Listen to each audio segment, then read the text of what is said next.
창세기 9장 20절에서 27절 말씀 제가 낭독하겠습니다. 노아가 농사를 시작하여 포도나무를 심었더니 포도주를 마시고 취하여 그 장막 안에서 벌거벗은지라.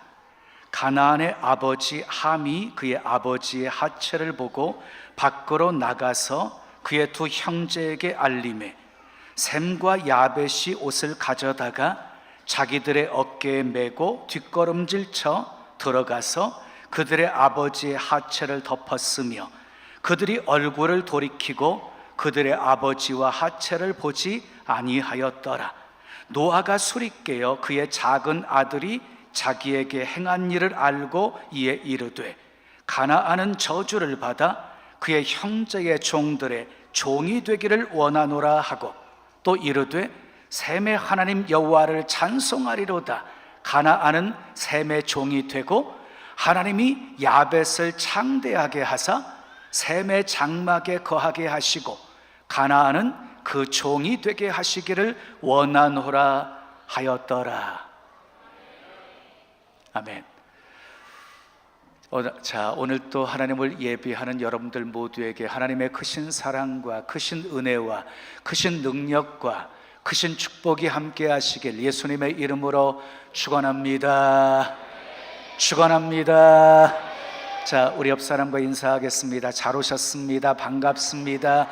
신남은 예수님 안에 있습니다. 우린 예수님 때문에 행복합니다.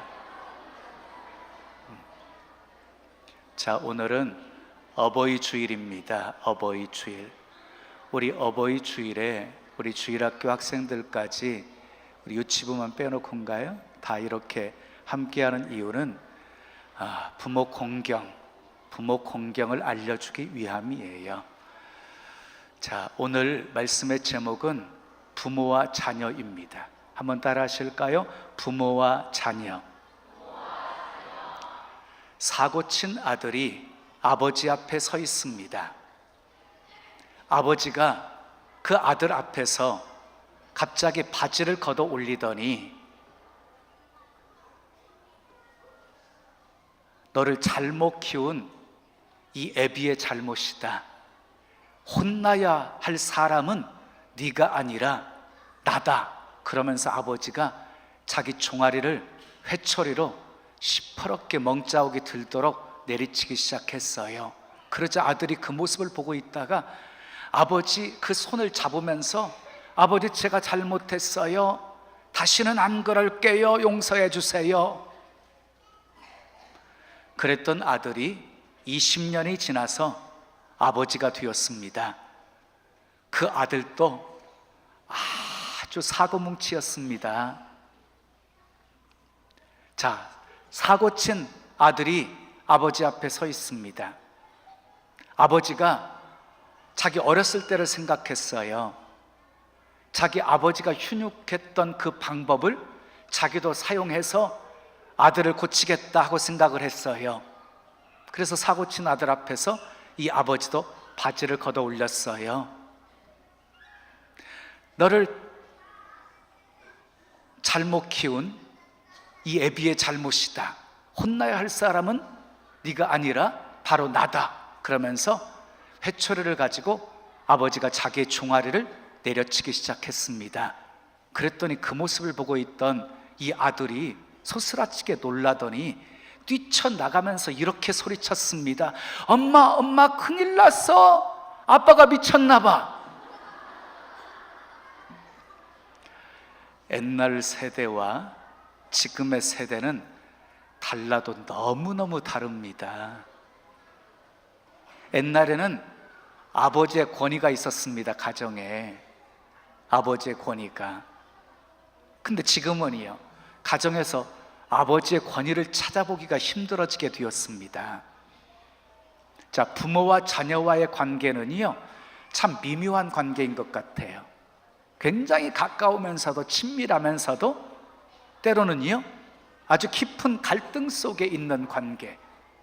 저는 갈등하는 그 이유가 무엇일까를 잠깐 생각해 봤는데요, 너무 허물없고 친하다 보니까 전부 자기 중심적으로 살았기 때문이라고 생각이 들었어요.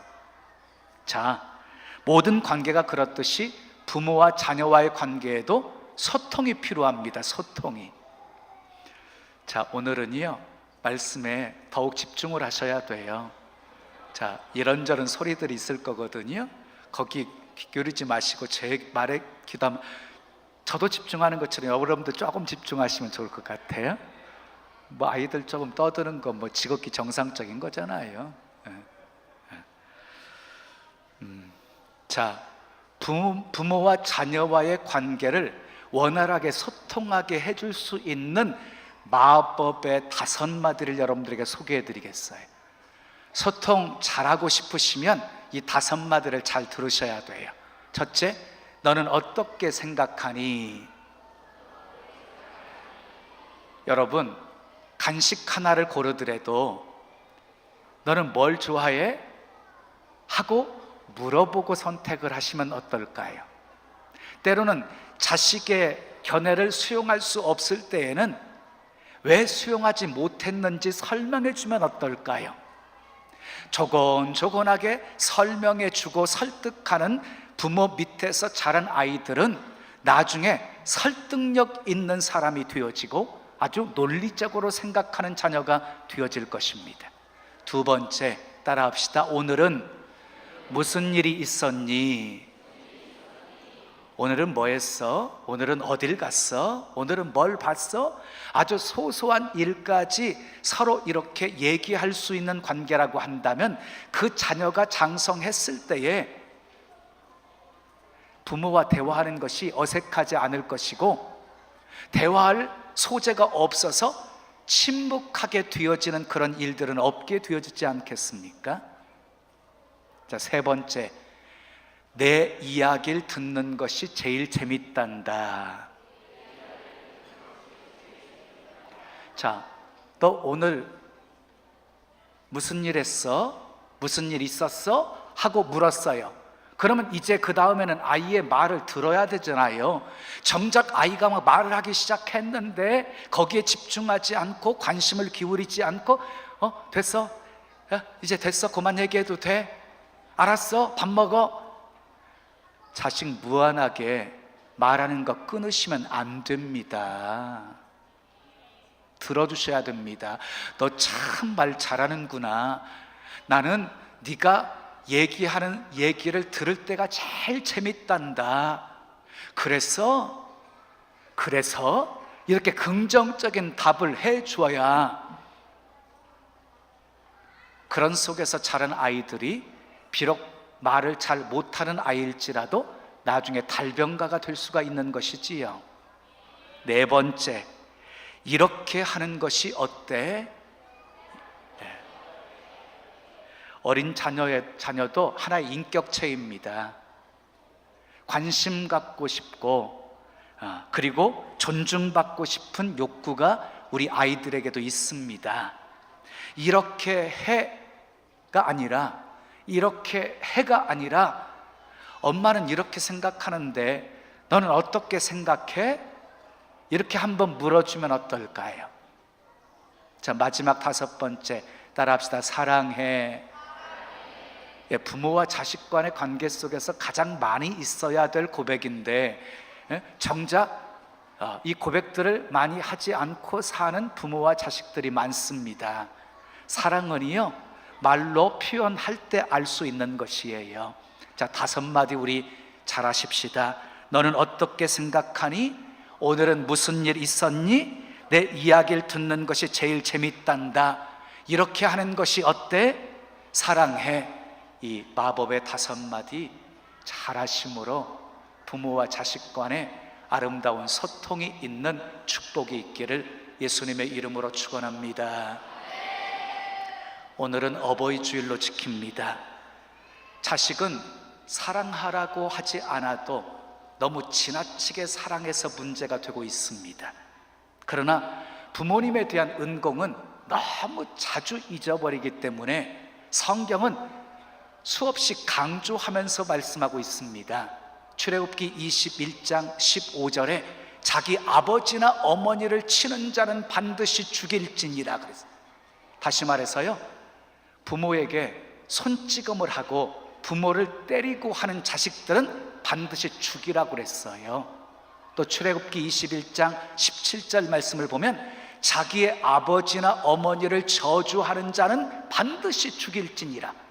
부모를 저주하는 자식도 반드시 죽이라고 말하고 있어요. 또 신명기 27장 16절에 보면 부모를 경홀히 여기는 자는 저주를 받을 것이라 그랬어요. 부모를 경홀히 여기는 사람들, 우습게 여기는 사람들은요, 저주를 받을 것이랍니다. 아주 무서운 말씀이지요. 아주 무서운 말씀이에요. 그리고 잠언 23장 25절에 내 부모를 즐겁게 하며 너를 낳은 어미를 기쁘게 하라 그랬어요. 부모님을 즐겁게 해드리고 기쁘게 해드리라는 것입니다. 누가 기독교를 불의의 종교라고 말합니까? 제사 드리지 않아서 기독교가 불의의 종교입니까? 여러분, 나중에 부모님 돌아가신 후에 아무리 잘해드린들 무슨 소용이 있습니까? 기독교의 효도는 살아 계실 때 잘하라는 것입니다. 얼마 전에 어버이날이었지요. 참 서글펐어요. 뭐 때문에 서글펐냐면 저는 양가 부모님이 다 돌아가셨거든요. 굉장히 서글프더라고요. 공경할 부모가 없다는 게 서글펐어요. 그래서 삼촌에게 전화해서 삼촌에게 뭔가 좀 보내드리고 말았는데요. 여러분, 공경할 부모가 있는 거 축복입니다.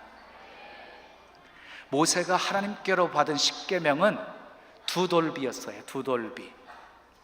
1계명에서 4계명까지 하나님과의 관계 속에서 주어진 계명이고 5계명에서 10계명은 사람과의 관계 속에서, 이웃과의 관계 속에서 주어진 계명이에요. 그런데 하나의 돌비에는 가장 첫 번째, 나 외에 다른 신을 내게 두지 말라, 이 말씀이 기록되어 있고요. 다른 돌비에는요, 제일 첫 번째, 내 부모를 공경하라, 이렇게 기록되어져 있어요. 그러니까 여러분, 하나님을 경외하는 것과 부모를 공경하는 것, 이 두 가지를 우리 하나님께서는 가장 우선으로 정한 법이라는 것입니다. 가장 우선으로 정한 법입니다. 홍수 뒤에 노아가 농사를 지었어요. 포도 농사를 아주 잘 되었습니다. 그 포도를 가지고 포도주를 담궜습니다. 그리고 그 포도주를 마시고 술에 취해가지고 이제 자게 되었습니다. 그런데 술을 마시고 너무 몸이 뜨거웠던지 모든 옷들을 다 벗은 채 벌거벗은 몸으로 누워서 잔 것입니다.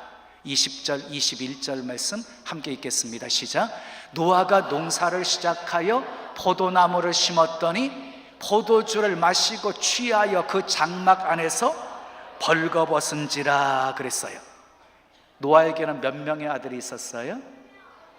잘하네요. 노아에게는 3명의 아들이 있었어요. 누구 있었어요? 셈, 함, 야벳, 이렇게 3명의 아들이 있었어요. 그런데 노아가 벌거벗고 자는 모습을 가장 먼저 본 아들이 누구였을까요? 함이었어요. 함. 그러면 아들의 도리가 무엇일까요? 이불을 덮어드리는 것이 도리 아니겠어요? 허물을 덮어드리는 것이 도리지요. 그런데 장막 밖으로 나와가지고 아버지 흉을 봤어요. 얼레꼴레리 했어요. 그런데 문제는요, 야벳과 셈은 달랐어요. 23절 말씀 우리 함께 읽어요. 시작. 셈과 야벳이 옷을 가져다가 자기들의 어깨에 메고 뒷걸음질 쳐 들어가서 그들의 아버지의 하체를 덮었으며 그들이 얼굴을 돌이키고 그들의 아버지와 하체를 보지 아니하였더라. 셈과 야벳은 얼른 옷을 준비했어요. 그리고 장막으로 들어갔어요. 그리고 아버지의 부끄러운 모습을 보지 않으려고 얼굴을 돌이켰어요. 뒷걸음질 쳐서 들어갔어요. 그리고 아버지의 허물을 덮어드렸어요. 노아가 술이 깬 후에 세 아들이 자기에게 행한 일을 알게 되었어요. 이 노아가 행한 일에 따라서 셈과 야벳에게는 복을 주었고, 복을 빌어주었고, 그리고 함에게는 저주를 했습니다. 사랑과 존경의 마음으로 아버지의 허물을 덮어주었던 셈과 야벳은 복을 받았고, 아버지의 권위를 무시하고 아버지의 명예를 실추시킨 함은 대를 이어서 저주받는 대상이 되어져 버립니다. 자, 오늘은 말씀을 통해서 부모 공경 어떻게 해야 하는지를 살펴보면서 함께 은혜를 나누고자 합니다. 부모 공경 어떻게 해야 될까요? 첫째, 따라 합시다. 부모님도 실수할 수 있음을 인정해야 합니다. 자, 노아는 평범한 사람이 아니었어요. 아주 훌륭한 사람이었어요. 창세기 6장 9절은 이렇게 말씀해요. 함께 읽겠어요. 시작. 노아는 의인이요 당대의 완전한 자라. 그는 하나님과 동행하였으며. 그래서 보세요. 노아는 의인이었어요. 하나님께서 인정하시는 의인, 그리고 당대의 완전한 사람이었습니다. 그리고 하나님과 동행하는 사람이었습니다. 그래서 하나님께서 세상을 물로 심판해 버리실 때에 이 노아의 가정만큼은 하나님이 구원해 주신 거예요. 그런데 이렇게 의인이었고 완전했던 노아도 실수를 했습니다. 실수를.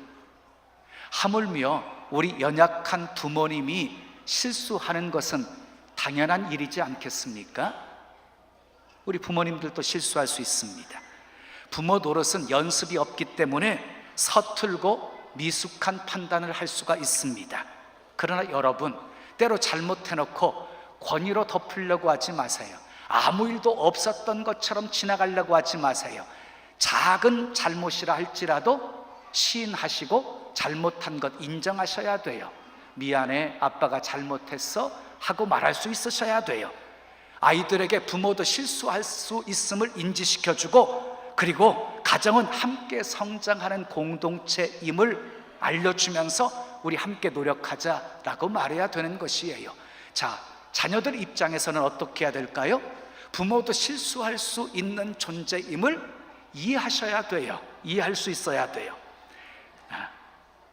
자, 부모님이 돈을 많이 벌어다 주지 않아서 고생하면서 크셨습니까? 아버지가 외도를 했습니까? 어머니가 자식들 남겨두고 재가를 했습니까? 그래서 마음에 큰 상처를 안고 살고 계십니까? 그래도 부모를 용서하셔야 됩니다. 이것은 자기를 위한 것입니다. 부모가 부모 노릇 못해서 상처를 받았을지라도 용서해야 되는 이유는, 여러분 보세요. 부모다운 사람에게 효도하는 것은 쉬워요. 부모다운 분에게 효도하는 것은 쉬워요. 근데 부모답지 못한 분들에게 효도하는 것은 결코 쉽지가 않아요. 어려워요. 그럼에도 불구하고 효도하잖아요. 그러면 하나님께서 더욱 기억해 주실 것입니다. 아멘. 두 번째, 따라 합시다. 부모님의 허물이 보일 때 덮어드려야 합니다. 셈과 야벳은 부모님의 허물을 덮어드렸어요. 여러분 한번 생각해 보세요. 우리 자랄 때 부모님이 우리를 덮어주셨잖아요.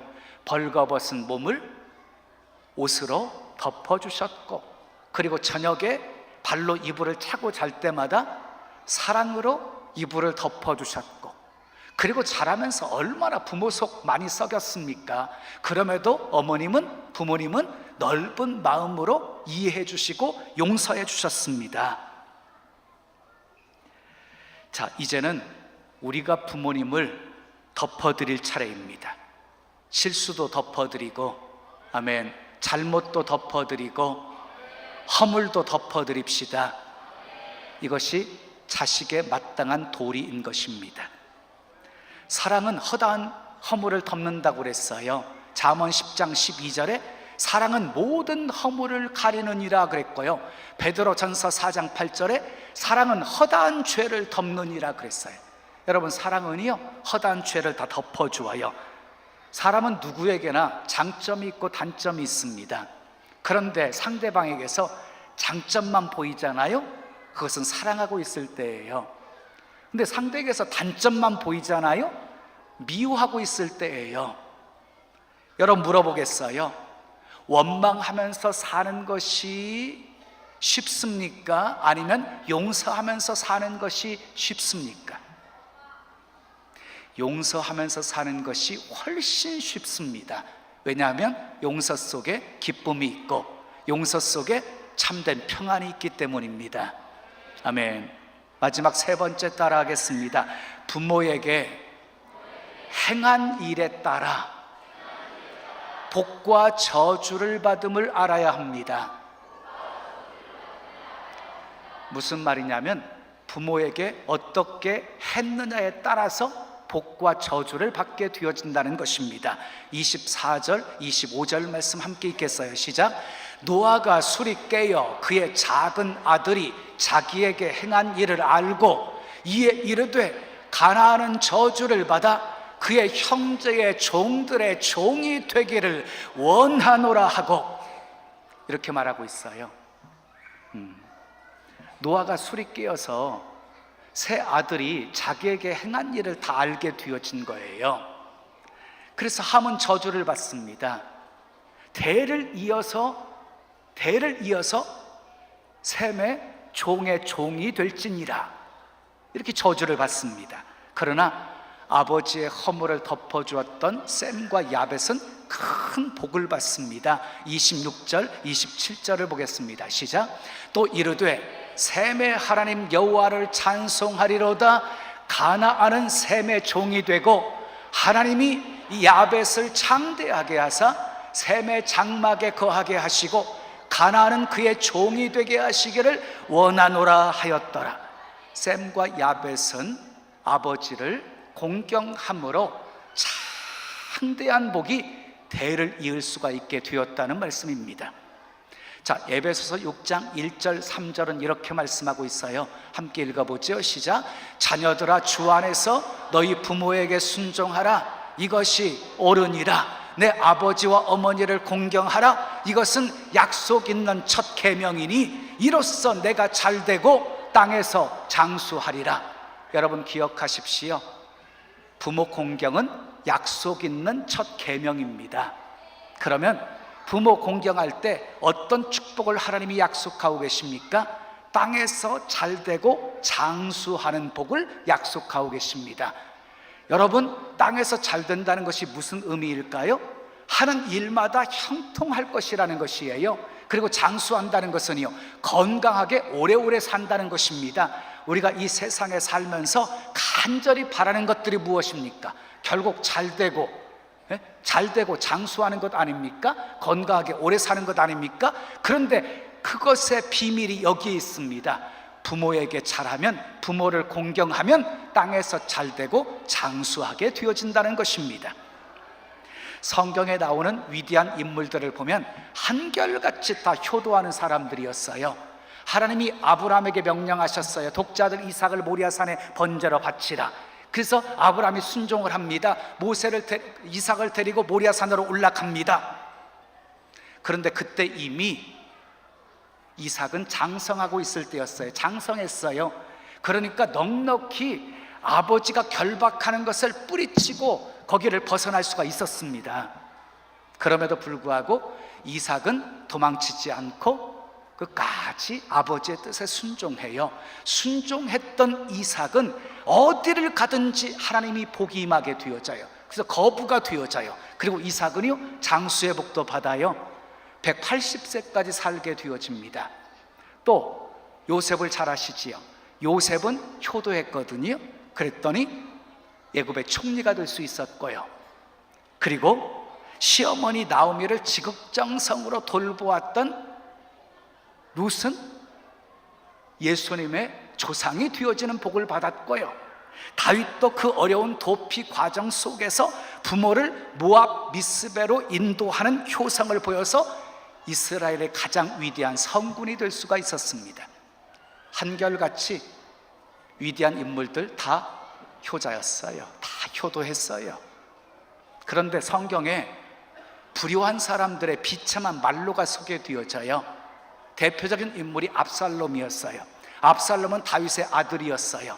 그런데 아버지 왕을 죽이고 자기가 왕권을 찬탈하려고 그래요. 그것뿐만이 아니라 아버지의 후궁들을 자기가 취해요. 범해요. 이런 불효막심한 놈이 어디 있어요? 그 결국 어떻게 되었습니까? 결국 도망을 치다가 자기가 자랑스럽게 여겼던 머리카락이 상수리 나무에 걸려서 대롱대롱 매달려 있는 것을 요압 장군이 가가지고 심장을 창으로 찔러서 죽여요. 또 홈리와 비느하스도 불량자였지요. 불효자식이었지요. 하나님의 제사를 멸시했어요. 성막에서 수종드는 여인들과 동침까지 했어요. 아버지 엘리 제사장이 불러다가 그러면 안 된다라고 책망을 했는데 아버지 말조차 들어먹지를 않아요. 그러니까 아버지조차도 공경하지를 않았어요. 그랬던 홈리와 비느하스 전쟁터에서 전사에서 죽고 맙니다. 불효자의 말로는 이렇게 다 비참했답니다. 자, 목회하는 저에게 수많은 목회자들이 자주 하는 질문이 있어요. 하나님이 목사님의 목회를 이렇게 축복하신 이유가 무엇이라고 생각하십니까? 이런 질문이에요. 그런데 그 질문을 저는 오래전부터 생각했거든요. 하나님이 나의 어떤 면을 이쁘게 보시고 이렇게 내 목회를 축복하실까를 생각했거든요. 근데 아무리 찾아도 없는 거예요. 그러다가 두 가지 결론을 내렸어요. 하나는요, 제가 목회 초기부터 정직, 진실이라는 단어를 좋아했어요. 그리고 최선이라는 단어를. 그래서 하나님 앞에 정직하자, 하나님 앞에 진실하자, 하나님 앞에 최선을 다하자. 그래서 사소한 거짓말도 안 하려고 힘썼어요. 그것을 하나님께서 이쁘게 보셨나 보다. 다윗에게 수식어처럼 따라다니는 것이요 정직하였더라 하는 거였거든요. 그것을 하나님이 이쁘게 보셨나 보다. 또 하나는요, 제가 20년 넘게 어머니를 모셨거든요. 작년 97세에 소천하셨어요.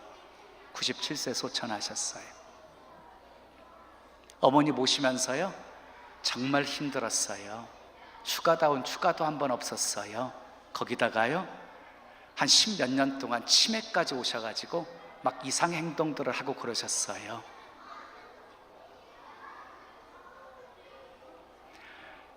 저는 9남매 중에서 8번째예요. 9남매 중에서 8번째.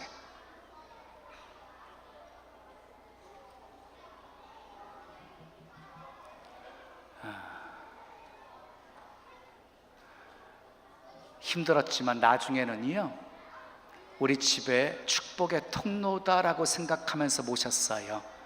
정말 감사함으로 모셨어요. 사실 제가 모신 게 아니지요. 제 아내가 모신 거지요. 그런데 저도요 중간에서 많이 힘들었거든요. 사랑하는 여러분, 하나님은 약속하신 대로 주 안에서 부모에게 순종하고 공경하는 사람들 반드시 높여주실 것입니다. 축복하실 것입니다. 부모는 축복의 통로입니다. 그런데 부모와 담쌓고 사는 자녀들이 있어요. 부모와 담쌓고 사는 자녀들이 있어요. 어리석은 일이에요. 바보 같은 일이에요. 살면서 부모님으로 인해서 상처 한 번 안 받은 자녀들 어디 있겠어요? 상처 주고 상처 받으면서 사는 것이지요. 여러분, 부모님도 실수할 수 있습니다. 잘못할 수 있습니다. 용서해 드리셔야 됩니다. 여러분이 성장하는 동안 부모님이 얼마나 오래 참으셨습니까? 얼마나 많이 용서해 주셨습니까? 이제 여러분이 하십시오. 부모님이 살면 얼마나 사시겠습니까? 나중에 땅을 치면서 후회하지 마시고 살아 계실 때 잘하십시오.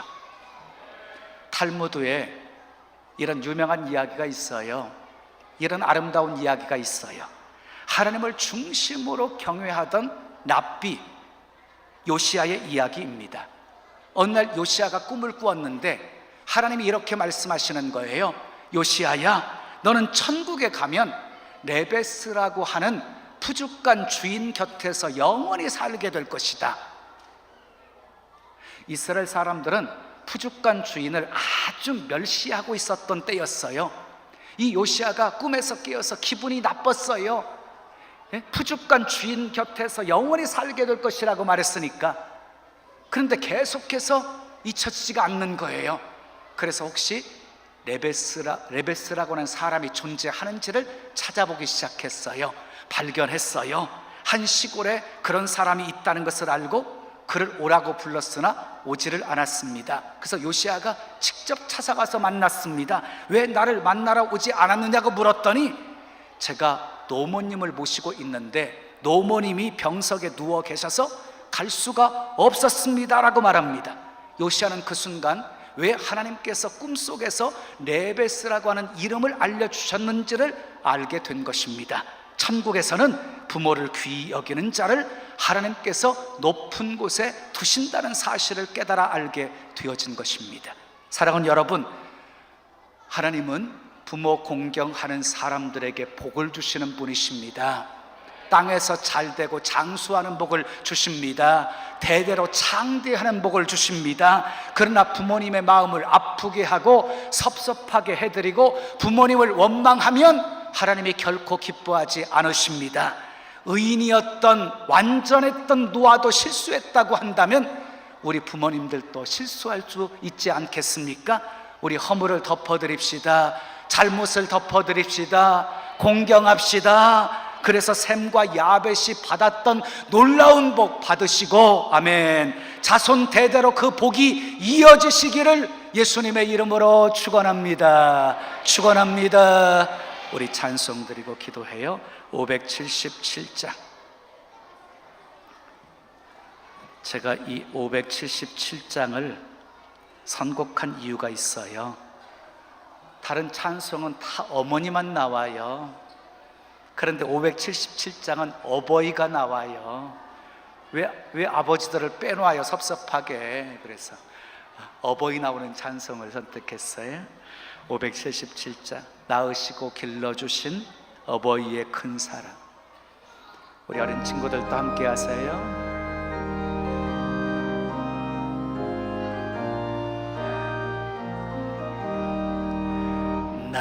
낳으시고 길러주신 어버이의 큰 사랑, 바다보다 넓으시고 산보다 더 높은 사랑, 하나님을 경외하신 어버이의 크신 사랑, 내게 주신 크신 은혜, 하나님을 찬양하세. 주님 은혜 감사하며 영광 찬양 할렐루야. 힘들거나 괴로울 때 기도하신 어버이, 즐거운 일 함께 웃고 기뻐하신 그 얼굴이 긴 시간 흘렀을 마음속에 남았구나. 내게 주신 크신 은혜, 하나님을 찬양하세. 주님 은혜 감사하며 영광 찬양 할렐루야. 재미있게 가르치신 귀한 성경 말씀이 기쁜 노래 찬양하며 예배 드린 그 시절이 지금 와서 생각하니 어찌 평생 잊으리까. 내게 주신 그 신은혜 하나님을 찬양하세. 주님 은혜 감사하며 영광 찬양. 1절만 한 번 더 나으시고 길러주신 어버이의 큰 사랑. 바다보다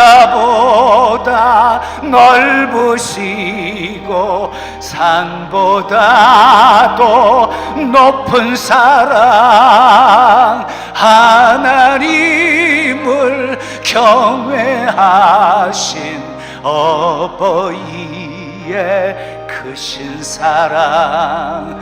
내게 주신 크신 은혜 하나님을 찬양하세. 주님 은혜 감사하며 영광 찬양. 할렐루야. 우리 두 손 가슴에 모으시고 들으십시오.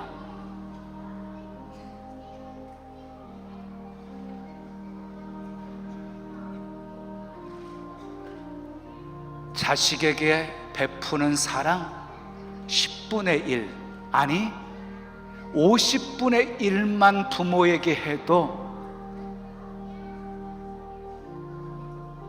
효도한다는 소리 들으실 것입니다.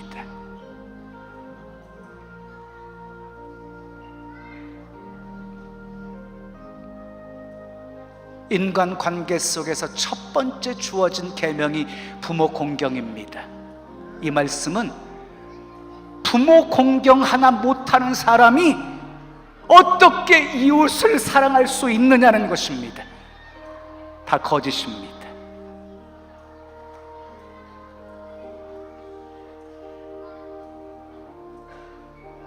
돌아가신 후에 땅을 치면서 후회하지 마시고 살아 계실 때 한 번이라도 더 찾아뵈십시오. 그리고 전화도 자주 드리십시오. 그리고 부모님들이 용돈 받기를 그렇게 좋아하세요. 용돈 좀 매달 드리세요. 부모를 기쁘게 해드리는 것, 우리 주님을 기쁘시게 해드리는 거예요. 부모 공경하셔서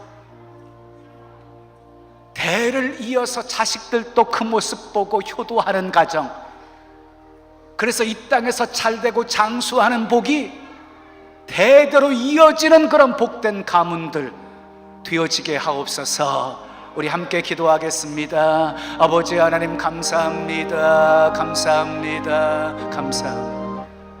좋으신 아버지 하나님 감사합니다.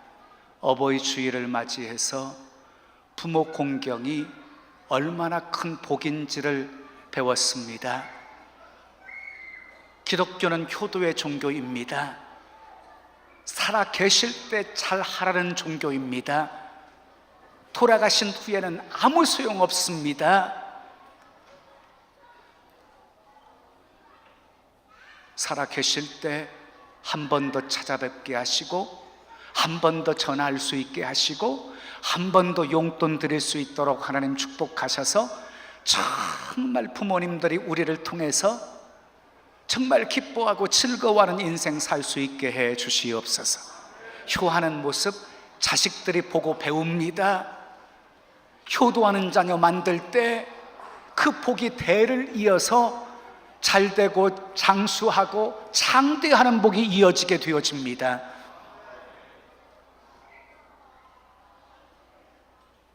효도하는 가정, 그래서 하나님의 축복이 대를 잇는 가정 되게 해 주시옵소서. 예수님의 이름으로 축복하며 기도합니다. 아멘.